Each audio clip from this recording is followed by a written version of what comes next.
గీ వార్త చూసినాక ఇంకెంతమంది బాబాలు పుట్టుకొస్తారో అంతే కదా మరి. ఇంత అల్కగా పైకం సంపాదించే మార్గం ఇంకోటి ఏముంటుంది? ఇల్వకు ఇల్వ, పైకానికి పైకం. యాడికి పోయినా కడుపులో పెట్టుకొని చూసుకునే భక్తులు. బాబాల మాటలు వాళ్ళ ఇంటోళ్ళన్న నమ్ముతారో లేదో తెలియదు కానీ ప్రతొక్క పలుకు గొప్పగా అనిపిస్తుంది భక్తులకు. మా బతుకు రాతలు మారుస్తందుకు వచ్చిన దేవుడు అని ఫీల్ అయ్యేటట్టున్నారు. ఏది చెప్తే అదని ఆఖరికి గిట్లయితారు. దేవుడని నమ్మితే దయ్యమై పట్టిండట. ఈ బంగారి బాబా వారి భాగవతం కూడా అట్లనే ఉన్నది. పేరు సీను. నమ్మిచ్చుట్ల మనోన్ని మించిన తోపేలేడు. మాయలు చేయడు, మంత్రాలు చదవడు.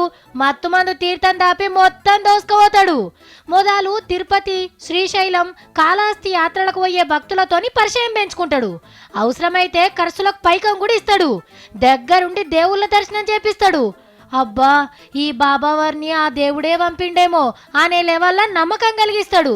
హీగిప్పుడేస్తాడు అస్సలు పిలాను.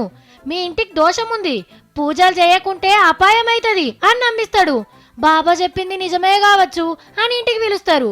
పూజలు చేసినట్టు బిల్డప్ ఇచ్చి ఇంట్లోన్న బంగారం పైకం తెస్తే డబుల్ చేస్తా, ఇక మీ కష్టాలు తీరినట్టే అని ఆశ పుట్టిస్తాడు. ఇట్లా చెప్తే మనోళ్ళు ఆగుతారు. బీర్వాల దాచిందే కాదు, పెయ్యి మీదున్న బంగారం పైకం కాంచెల్లి తీసి మొత్తం ముంగడ కుప్ప వస్తారు.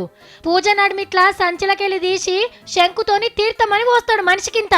కండ్లకు అద్దుకొని గుట్కేయంగానే మెల్లగా మత్తులకు జారుకుంటారు. నిమిషం సేపట్ల ఉన్న కాడు కూర్చుకొని మాయమవుతాడు బంగారి బాబా. గంటకో అర్ధ గంటకో కళ్ళు తెరిచినాక గప్పుడు మోసం జరిగిందని జ్ఞానోదయం అవుతుంది మనోళ్లకు. విశాఖపట్నంలో పెండ్లిల పేరయ్యే లెక్క ఒక లీడర్ ఇంట్లోకి జొర్రబడి మొత్తం ముడిచిపడేసిండు. అప్పట్ల అల్కటి పని, పైసా పెట్టుబడి లేదు, నమ్మిస్తే చాలు లక్షల రూపాయలు కిలోల బంగారం కమాయించిండు. పోలీసులకు దొరకకుంటే ఇంకెన్నిళ్ళని దోసును.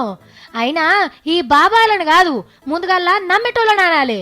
నిజంగానే బంగారం డబుల్ అయ్యేది ఉంటే ఈడ ఓ 2 తులాలు కొనుక్కొని దాన్ని 4, 4ని 8, 8ని 16, 16ని 32 తులాలు చేసుకోడా.